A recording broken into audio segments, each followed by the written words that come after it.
History of Aviation podcast with Derrick, Beeler, David Rowe, and David Gorman. Hello and welcome to the History of Aviation podcast. I'm Derrick Beeler. Thanks so much for making us a part of your day.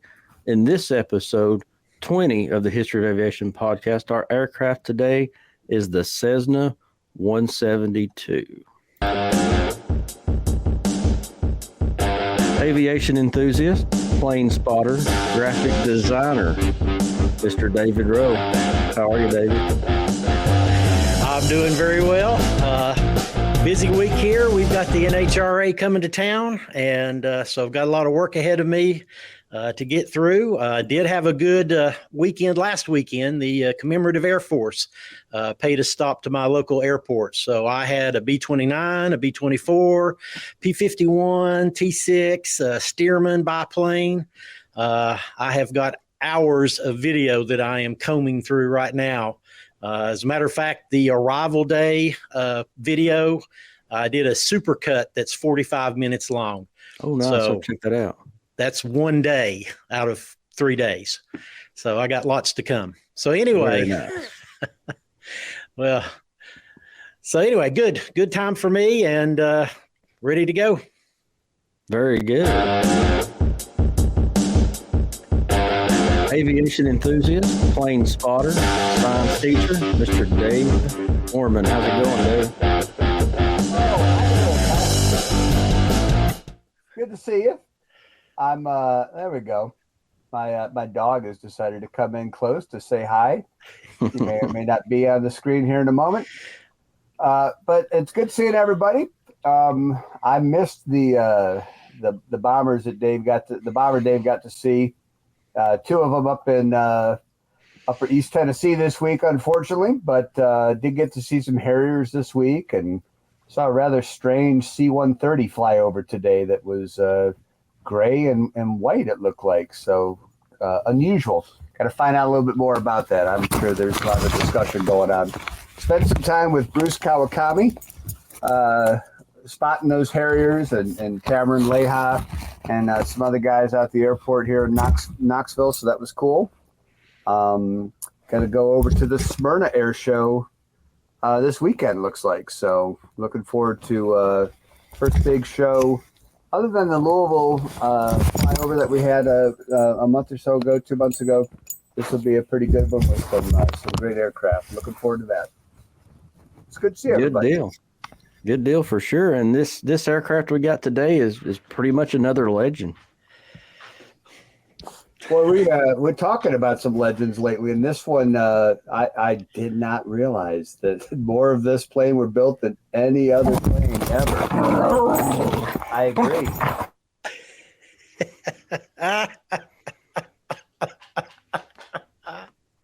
Is there a monster in your pants or what? A dog that needs some attention, but we're going to work on that.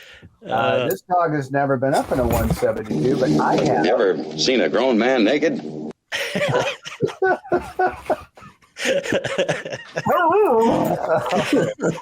Watch yourself. But I've been in a 172. David, have you spent any time in a 172? I have not. And I am not the size of a person that probably fits very well in a 172. So, no, I have not had a chance to fly in one. Derrick, how about you? One time. I've been in a 172 one time. For about a 10-minute flight. Well, that's a good way to go. My first flight in one, a buddy of mine was an instructor out at the Sky Ranch in Knox County. And so he said, "You want to go up?" And I'm like, yes, I do. And we tried to get in a 150. And that same problem you were just talking about, David, that was way too tight for me. Yeah. The 172 was crowded, but I felt better after trying out the 150. So, but my gosh, how many were built? 44,000 of these things. All the numbers say 44,000, but they're, a year or so old. So, I mean, they literally could be pushing 45 now, a lot, Easy. a whole lot. Literally the most produced airplane in the world. One of the things I saw was only the C-130 Hercules has been in production longer. Wow. So there's some good company to be in. Some great company to be in. What a gorgeous aircraft, and one that still being used for personal pleasure flights, and lots of training of pilots that happens in these guys. Yeah, absolutely. It's literally, you go to any airport in the United States, and you're probably going to see one sitting at the airport. They're everywhere, across the world, no doubt. Well, I always think, you see a high wing and a tricycle gear. That's usually a Cessna, right? Correct. And then, it takes a while to kind of get used to the differences, and if you're not flying these things all the time, or checking them out at the airport, difference in flaps, or difference in rear windows and things like that kind of set the separate models apart. But my gosh, this thing came out of the early 50s, I guess. About 1956, I believe. It was actually a tail dragger to start with, and this is an upgraded version of the 170. They took the tail dragger away, put tricycle gear under it, and created the 172, which is the legend it is today. You don't see a ton of personal aircraft that are tail draggers. There certainly were lots that were the Cub, of course, but I think that it opened up even flying to even more people by having the nose gear. Yeah, that's 100% correct. The fact that tricycle gear is much more easier to see. You don't have the issue with the nose sticking up in the air and trying to look over the propeller. You're just looking straight out at the runway. So yeah, the ease of taxiing and taking off is 100% tricycle gear. That's the way to go if you're trying to learn to fly. Absolutely. Well, this is the only plane I've ever taken off in. And I have one takeoff and 0 landings. Make of that what you will. And I'm here to tell the tale. So, well, you must have survived it then. That's a good thing. But it's a pretty simple layout in the cockpit, I guess, and good visibility. That high wing gives you lots of ability to see outside the cockpit, in front of you, and to the sides really, really well. I have not flown in a low wing like a Piper, so to compare it to personally, but my friends who do fly both types, they a lot of them seem to prefer the high wing. Well, you've got such good stability and, visibility. It's the kind of things that, new pilots need. They need to be able to see, and simplicity. I mean, if you look inside the cockpit, the modern ones today, I mean, you can get an all glass interior cockpit with all the bells and whistles. But the original ones were pretty simple. I mean, just a few basic controls on the screen there, and you just got in it and flew. Matter of fact, I was reading, it was like a push button to start. They didn't even have a key in it when they first started building them. The key came later in one of the upgrades.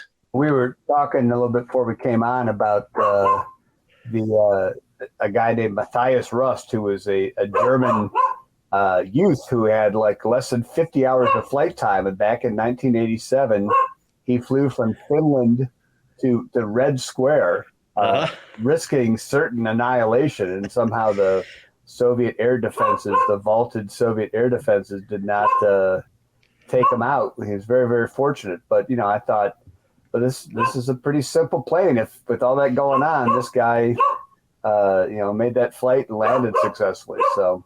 Yep, it's just amazing that he was able to do that with all the radar and everything going on. He just probably flew underneath it. Probably didn't, because this plane is not a high-flying airplane. It's not made to go but about 14,000 feet in the air. It's, so low-flying, slow, all the things that the Russians weren't looking for, and he just flew right on in.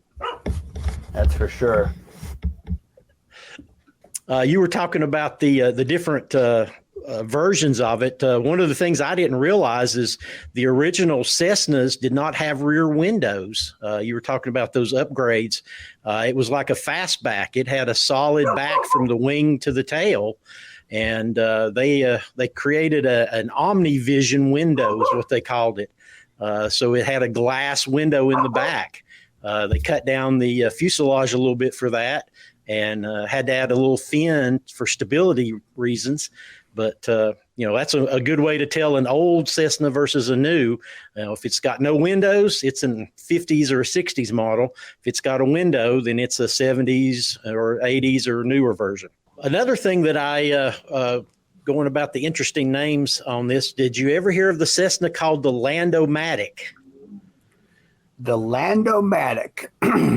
Because that was a marketing term that they came up with because it was so easy to land that they wanted to make people think that, this is just as easy as pie, Lando-Matic, just point it and land it.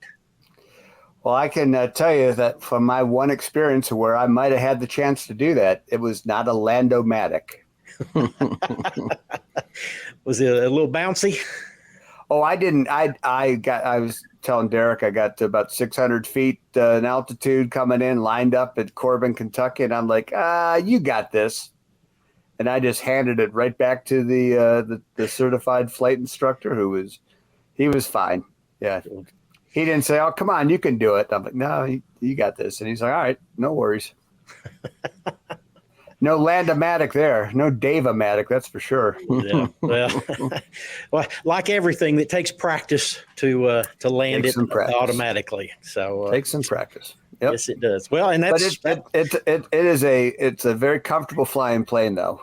Very smooth. I mean, it probably gets bounced around in winds sometimes because it's a small aircraft, but we had 3 big guys in the plane. And we flew up to Corbin, and then the other pilot took over and took us all the way down to Chattanooga. And, so a couple hours in that plane was very, I switched seats, of course, and moved to the back and had plenty of room. It was really comfortable. Well, it's got a pretty good useful load. You can carry up to 2,200 pounds. So, I mean, pretty good size fuel load and, 2 or 3 adults. You can go around, carry a bunch of stuff. That's one of its hallmarks is it's got a good carrying capacity. So it's a good airplane. Well, I think that, one of the things that I thought when I was first looking at this plane before we flew in it, we had some orientation to it, went up in it a few times before we actually were seated in in the front seat. But the landing gear, and thinking about how these things, they've been the plane I flew on, I think was manufactured in the 70s, and it was used by Civil Air Patrol and flight school. And I had the feeling that it went through a lot of cycles of takeoff and landings, and some of the pilots were as bad as I was. So, but it's got stout legs. It can take a beating. You don't want to bounce it too much, of course, but I guess looking at those tiny tires, I thought, is this going to be enough? And of course it is. Yeah, those designers, the engineers, they know what they're doing. They crunch those numbers and they figure out what works best. So pretty good design they've got there. Yeah.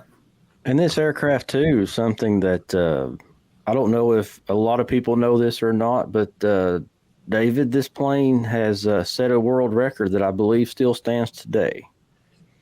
Yeah, it's the longest flying at one time plane.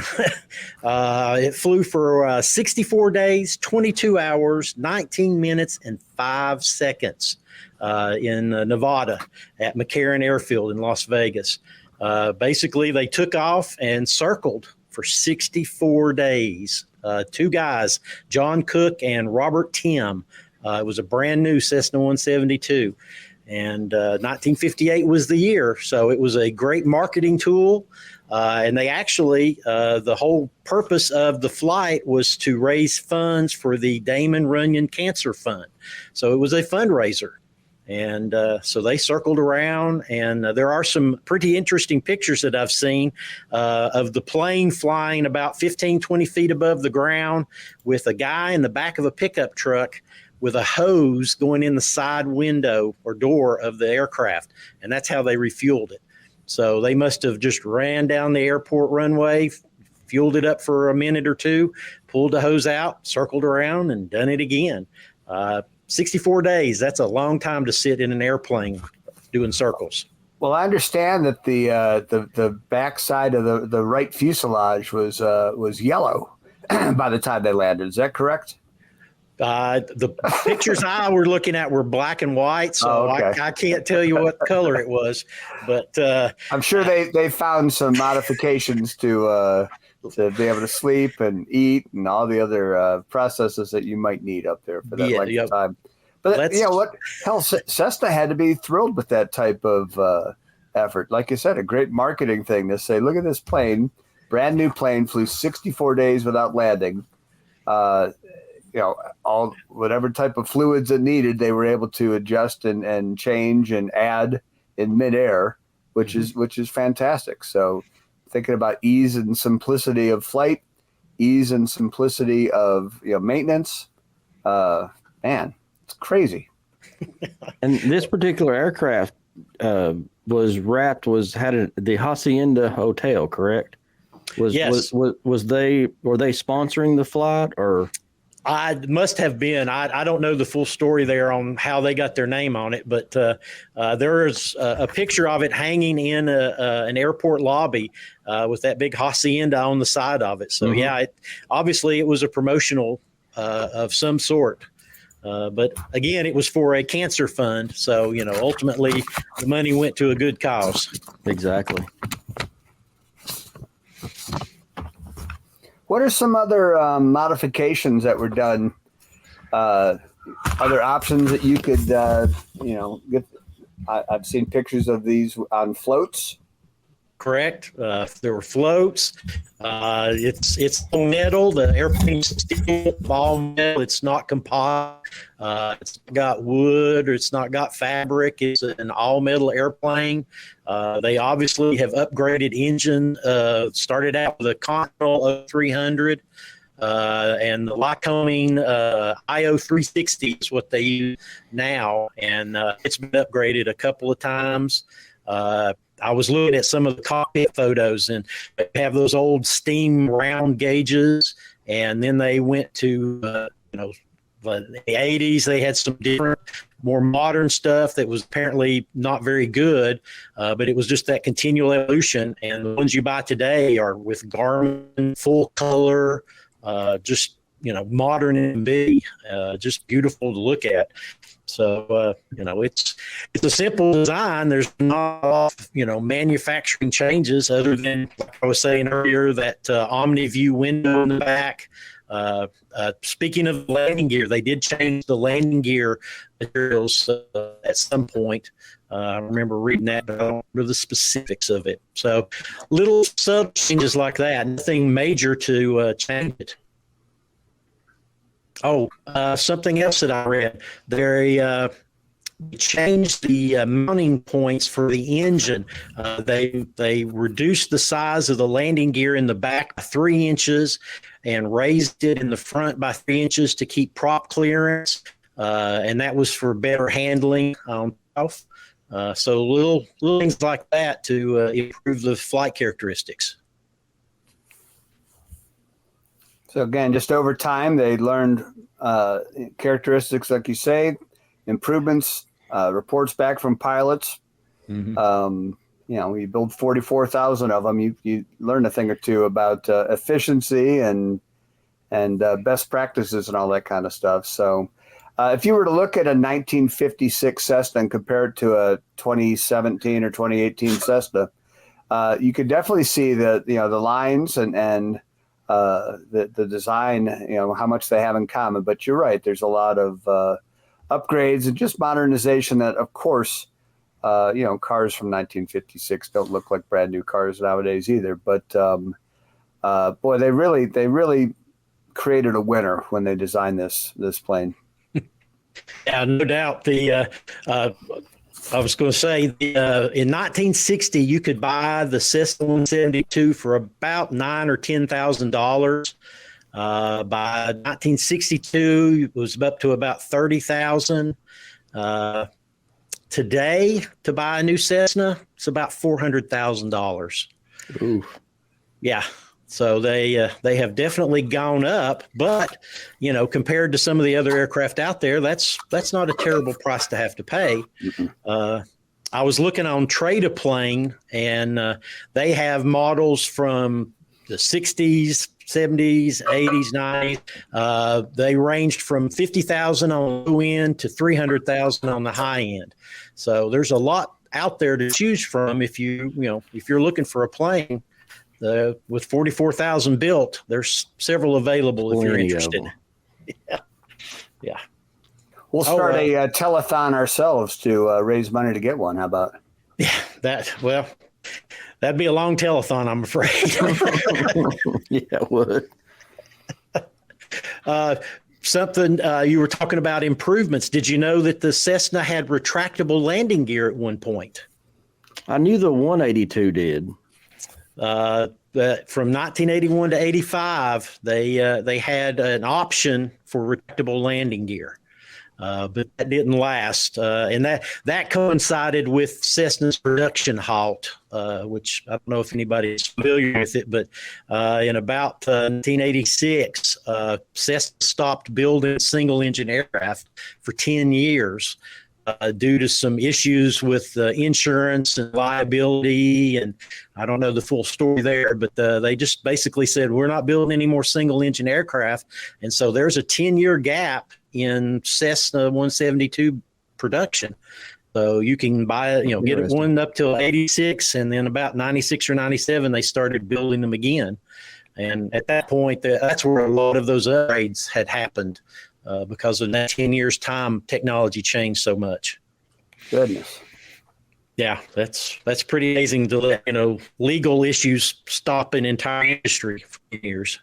So I mentioned about flight schools, and I know this is a plane that a lot of folks learn in. And Derrick, you had mentioned that you did it differently. You actually were in a Bonanza VTOL, right? Correct. Yes. But now, when you flew in the 172, did you actually fly it as well? No, I was a passenger only. Probably just as well after all that VTOL time. But handling wise, from your observations, with your familiarity, did it look? Do you know if it's similar or easier to handle than a VTOL? From the little I was in it, I could tell it was way smoother. Yeah. Way smoother. Of course, you're talking about a 1954 Bonanza compared to a 2001 172. Oh, okay. So you're going to have differences there, but I mean, my dream plane is a Cub, but 172 would be my second. David, what's the cruising speed, optimal cruising speed for this guy? About 104 miles per hour. So it's not a speed demon at all. It's a leisurely flyer. Stall is only 54 miles an hour, so it's not terribly fast. Good, range of speeds there. It's got a range of about 800 miles. So again, not long legs. Short haul, but you can get through people and some baggage and take a trip, a couple of stops, and it's an easy trip. That's what it's made for. It climbs well. It's got a 700 foot a minute climb, so it gets up and goes. So it's okay. That's kind of its thing. Is it's good. It's not great. It just kind of good at everything. If you're around them a lot, they have a very distinctive sound. And I've worked at the airport for so many years now that I can be walking away from the runway and go, well, 172. Their sound is very distinctive. Well, and that's the thing. I mean, if you're out on a Saturday afternoon and you look up at something flying over, that's, at 4,000 or 5,000 feet, it's probably a Cessna, somebody out flying around, just sightseeing in a Cessna. They're everywhere. You just cannot get away from them because they're at every airport around the country. They are. Well, now they're well known for civilian uses, like we say, with flight training and pleasure craft and personal personal aircraft. But what about any military applications for this thing? Well, as a matter of fact, if you look behind me, this is a military version of the Cessna. The Air Force and the Army both purchased Cessna 172s as basic trainers. So like as you join the military, this would be one of the first airplanes that you would be put into in your flight training. This was back in 1964. They took off the shelf Cessna 172Fs. And they renamed them the T-41 Mescaleros, which is a cool name. But, 1967 was the first class of students that were flying in it. So, yeah, it's a military plane. It's used by several different countries. I've got it as, what about Angola, Argentina, Bolivia, Chile, Colombia, Dominican Republic, Ecuador, El Salvador, Greece, Honduras, Indonesia, Iran, Laos, Liberia, Pakistan, Paraguay, Peru, Philippines, Korea, South Vietnam, Thailand, Turkey, United States, and Uruguay. So a lot of countries have used it as a military version. And speaking of that, France, the Reims Aviation actually built 172s for a while. So it's actually a foreign licensed aircraft as well. Nice. Well, that's a pretty good indicator, if the military is using it for training, that it's that it's useful, that it's safe, that it's available, and probably not terribly expensive either, when they started flying these in the U.S. military. Well, yeah, again, this was in the mid 60s. So that was before the planes were, glass cockpit and $400,000 a piece. Exactly. As we're talking about the Cessna 172 here on the History of Aviation podcast, let's jump into final thoughts, starting with you, Dave Gorman. Well, again, this is a plane that my experience is kind of limited, but my one of the cool stories that I did manage a assisted takeoff with a flight instructor who was sitting next to me and watching carefully and ready to grab his yoke just in case. But I did get it up off the ground and keep it there. And if I can do it, my gosh, I'll let you finish that. But I agree with what David was saying about the looking up and seeing planes flying at 4,000 feet. And they quite often are Cessnas. They're not always 172s, but they're likely to be 172s because it is a comfortable, easy plane to fly in and available. A lot of flying clubs have these planes, and so people have shares at a flying club, and so they may not own the plane, but they own a piece of it, and they get an awful lot of use for pleasure flights and sightseeing and things like that. So great plane. David Rowe. Yeah, that's probably one of the greatest airplanes of all time, just for the sheer number and availability of it. It's, when somebody says a Cessna, this is the kind of the plane that they think of, a small plane, high wing, flying around. It's a clean aerodynamic design. It's got good harmonious controls, smooth flying.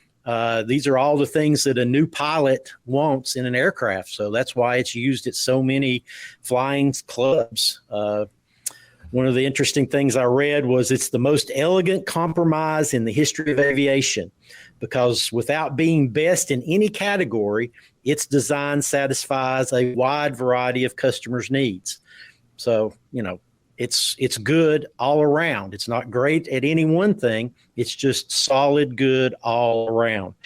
It's a great airplane. And I'm interested to learn all this about it because, it's not one that I'm a big chaser of, but it's an interesting thing to know now.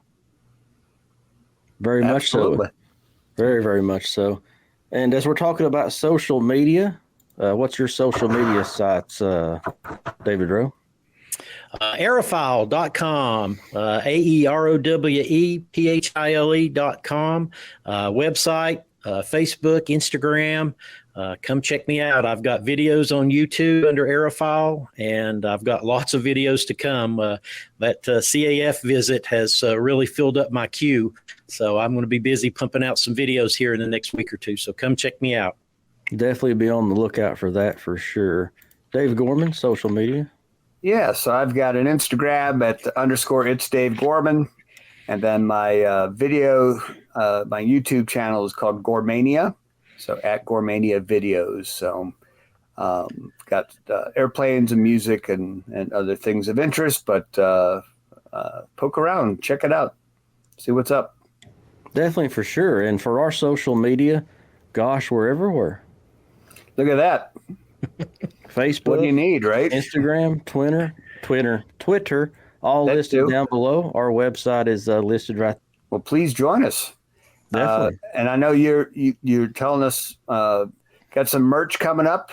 We got some merchandise coming. Yes, this week Looking for that? actually. Excellent. Can't wait. If So we're definitely- if there's a chance, I'd like to wear one to Smyrna. Definitely. We'll try to make that happen for sure. Well, guys, I definitely enjoyed it. Yes, wonderful. Thank you Enjoyed it. again. And Good to be back.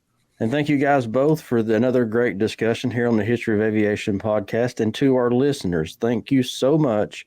We hope you enjoyed it. Please follow the History of Aviation and leave some words in the comment section below. For David Rowe, Dave Gorman, I'm Derrick Beeler. Thanks for listening to the History of Aviation podcast.